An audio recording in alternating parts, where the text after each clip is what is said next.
Hi అండి. నేనైతే ఈరోజు అమ్మవారికి ఒక పాట పాడదామని అనుకుంటున్నాను. శుక్లవారపు లక్ష్మీ రావమ్మ హరితో భక్తి శక్తులతోని పూజించునమ్మ. శుక్లవారపు లక్ష్మీ రావమ్మ హరితో భక్తి శ్రద్ధలతోని పూజించినమ్మ.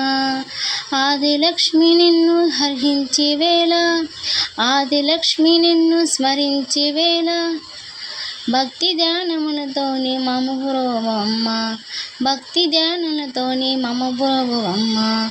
శుక్లవారపు లక్ష్మీ రావమ్మ హరితో భక్తి శ్రద్ధలతోని పూజించనమ్మా.